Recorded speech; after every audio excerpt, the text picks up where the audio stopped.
out my last week now, as a matter of fact, so I know it can be a bit overwhelming, but I'm here to tell you there's nothing to worry about. You'll do fine. So let's just focus on getting you through your first week, okay? Let's see. First, there's an introductory greeting from the company that I'm supposed to read. It's kind of a legal thing, you know. Welcome to Freddy Fazbear's Pizza, a magical place for kids and grown-ups alike, where fantasy and fun come to life. Fazbear Entertainment is not responsible for damage to property or person. Upon discovering that damage or death has occurred, a missing person report will be filed within 90 days, or as soon as property and premises have been thoroughly cleaned and bleached and the carpets have been replaced. Blah, blah, blah. Now, that might sound bad, I know, but there's really nothing to worry about.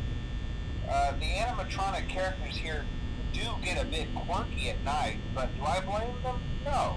If I were forced to sing those same stupid songs for 20 years and I never got a bath, I'd probably be a bit irritable at night too. So remember, these characters hold a special place in the hearts of children, and we need to show them a little respect, right? Okay. So just be aware, the characters do tend to wander a bit. They're left in some kind of free roaming mode at night. Something about their servos locking up if they get turned off for too long. They used to be allowed to walk around during the day too, but then there was the bite of 87. Yeah.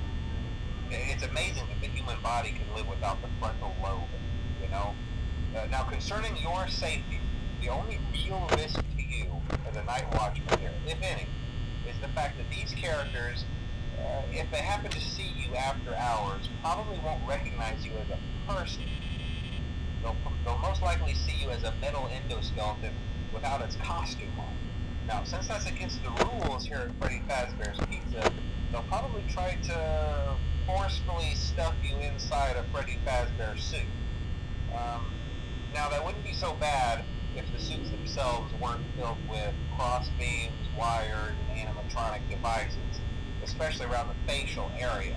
So you can imagine how having your head forcibly pressed inside one of those could cause a bit of discomfort and death.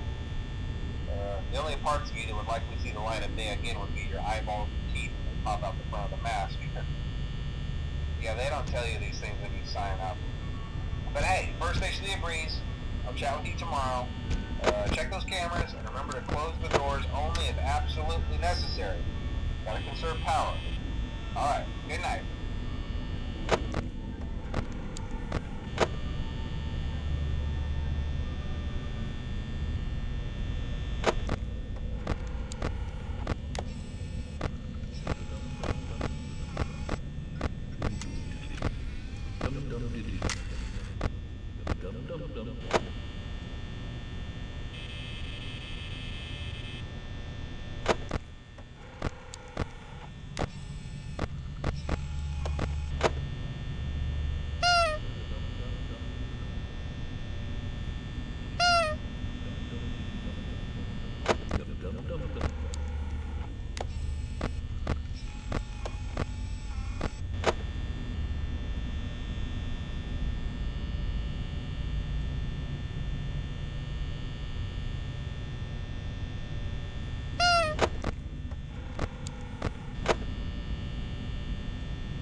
day too.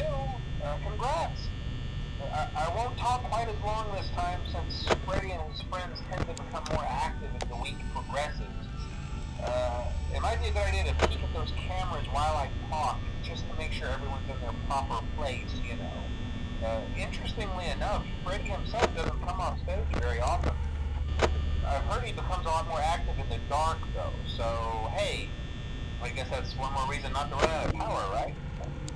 I also want to emphasize the importance of using your door lights. There are blind spots in your camera views, and those blind spots happen to be right outside your doors. So if you can't find something or someone on your cameras, be sure to check the door light. You might only have a few seconds to react. Not that you would be in any danger, of course. I'm not implying that. Also, check on the curtain in Pirate Cove from time to time. The character in there seems unique in that he becomes more active if the cameras remain off for long periods of time. I guess he doesn't like being watched. I don't know. Anyway, I'm sure you have everything under control. Talk to you soon.